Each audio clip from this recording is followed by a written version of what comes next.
Chapter 11. Media, Movies, and Musicians. How Pop Culture Distorts Reality. From rap videos to Netflix shows, the media has one mission: make thugs look like heroes. Criminals are glorified, gang life is glamorized, and cops are the enemy. Meanwhile, real success, discipline, sacrifice, dignity gets ignored or mocked. This isn't just entertainment. It's social programming. And it's shaping how generations see right and wrong, not through reality, but through the lens of romanticized rebellion. When the dominant narrative makes every criminal a freedom fighter and every authority figure a villain, we've left truth behind and started telling ourselves dangerous myths. Today's cultural icons are often antiheroes, often criminal individuals who become the center of admiration.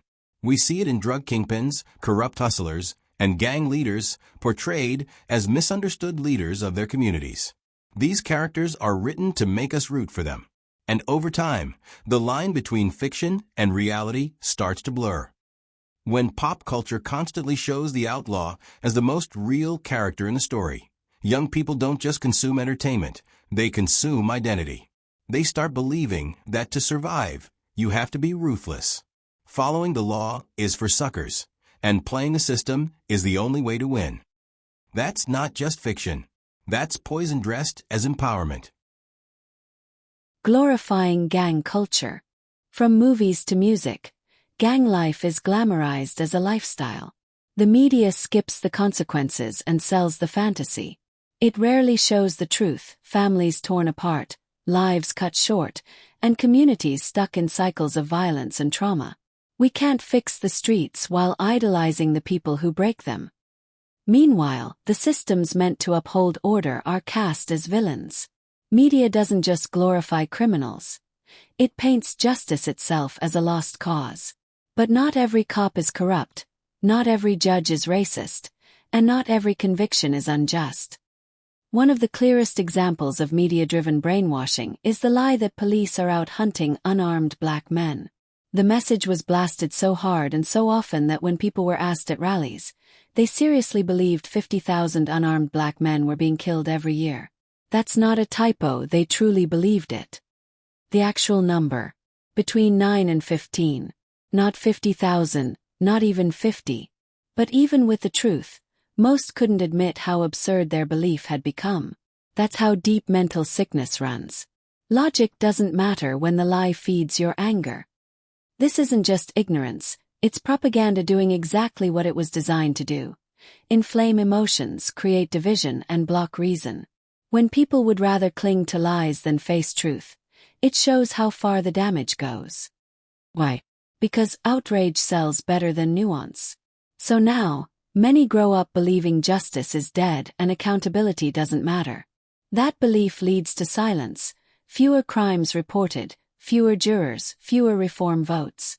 People disengage. And in that vacuum, chaos and corruption take root. The media doesn't want you to think. They want you to feel angry, distracted, and dependent.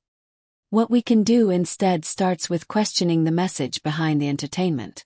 Ask yourself, and teach your kids to ask, who is this story making look heroic? What behavior is being normalized? Entertainment doesn't have to be squeaky clean, but it shouldn't be brainwashing either. Call out the fantasy. When music or film glamorizes crime, call it what it is and say, that's not reality. Talk about the real-life cost, the funerals, the prison visits, the trauma that never makes it onto the screen. Maybe then we can stop watching people releasing balloons while asking why.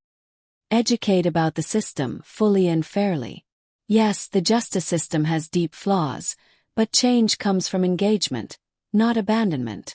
Teach how to report misconduct without throwing away the whole system, how to fight injustice with facts, not just hashtags, and how to push for reform while still respecting the rule of law. Simple real-world solutions. Number 1. Encourage media critique. Don't let music or movies go unquestioned. Teach young people to analyze lyrics and storylines. Ask, what's being glorified here? Is this behavior helping or hurting our community? Number 2. Talk about real consequence. Be honest about what the gang/drug/crime lifestyle really leads to: prison, death, or lifelong regret. Use real stories to illustrate the cost behind the entertainment. Number 3. Control the inputs at home. Set boundaries on toxic media. Monitor what's playing in your home. Offer alternative media that uplifts without preaching.